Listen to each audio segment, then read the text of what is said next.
दोस्तों, क्या आपको पता है कि जहन्नम कहाँ है? और अगर जहन्नम की आग का एक कतरा जमीन पर गिर जाए तो क्या होगा? दोस्तों, कुरान और हदीस में जो इसकी सख्तियां बयान की गई है, उनमें से आज हम आपको कुछ बताएंगे कि मुसलमान देखें और उससे पनाह मांगें। कुरान मजीद में इरशाद हुआ है कि जहन्नम से डरो। दोस्तों, जहन्नम की आग 1000 बरस तक धौंकाई गई, यहां तक कि सर्ख हो गई, फिर 1000 बरस और यहां तक कि सफीद हो गए, फिर 1000 बरस और यहां तक कि सियाह हो गई। अब वो निरी सियाह है जिसमें रोशनी का नाम नहीं। जबराइल अलैहिस्सलाम ने नबी सल्लल्लाहु अलैहि वसल्लम से कसम खाकर अर्ज की कि अगर जहन्नम सवी के नाके के बराबर खोल दिया जाए तो तमाम जमीन वाले सब के सब इसकी गर्मी से मर जाएं, और कसम खाकर कहा कि अगर जहन्नम का कोई दारोगा अहले दुनिया पर जाहिर हो तो जमीन के रहने वाले सब उसकी हैबत से मर जाएं। दोज़ख की गहराई को अल्लाह ही जाने की कितनी गहरी है। हदीस में है कि अगर पत्थर जहन्नम के किनारे उसमें फेंकी जाए तो स्तर बरस में भी तह तक नहीं पहुंचेगी। दोस्तों, जहन्नम में बहुत सी वादियां हैं। बाज वादी ऐसी है कि रोज जहन्नम भी इनसे पनाह मांगता है। जहन्नम में तरह तरह के अजाब है। लोहे के ऐसे भारी गर्जों से फिरिश्ते मारेगे कि अगर कोई गर्ज जमीन पर रख दिया जाए तो तमाम जिन और इंसान उसको उठा नहीं सकते। जहन्नम के शरारे फूल ऊंचे ऊंचे महलों के बराबर उड़ेंगे। आदमी और पत्थर उसका ईंधन है। जिसको सबसे कम दर्जे का अजाब होगा उसे आग की ज्योतियां पहना दी जाएंगी, जिससे उसका दिमाग ऐसा खुलेगा जैसे ताबने की पतीली कहलती है। वो समझेगा कि सबसे ज्यादा अजाब इस पर हो रहा है, इस पर सबसे हल्का है।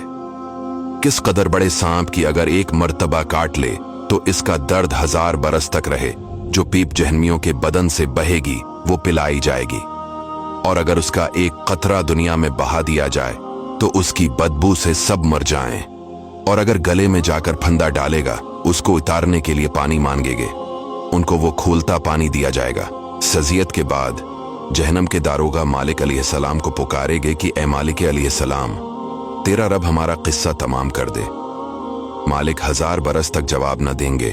1000 बरस के बाद फरमाएंगे कि मुझसे क्या कहते हो?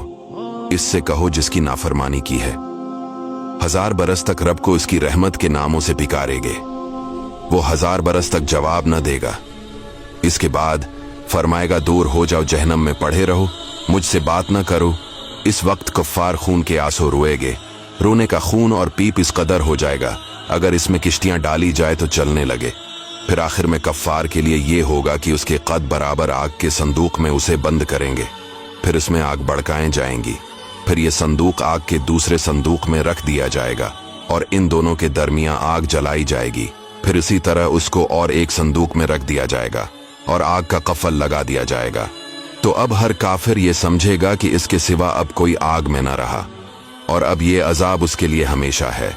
जब सब जनती जंत में दाखिल हो लेंगे और जहन्नम में सिर्फ वही रह जाएंगे जिनको हमेशा के लिए उसमें रहना है, और इस वक्त जन्नत और जहन्नम के दरमियान मौत को मेंढक की तरह लाकर खड़ा कर देंगे। फिर मनादी जन्नत वालों को पुकारेगा। वो डरते हुए देखेंगे कि कहीं ऐसा न हो कि यहां से निकलने का हुक्म हो। फिर जहन्मियों को पुकारेगा। वो खुश होते हुए देखेंगे कि शायद इस मुसीबत से रहाई हो जाए। फिर इन सब से पूछा जाएगा कि इसे जानते हो? सब कहेंगे कि ये मौत है। वो ज़बह कर दी जाएगी और कहेगा कि ए अहले जन्नत, अब हमेशगी है, अब मरना नहीं। इस वक्त जन्नतियों को खुशी ही खुशी और जहन्मियों के गम ही गम। दोस्तों, वीडियो को शेयर कीजिएगा।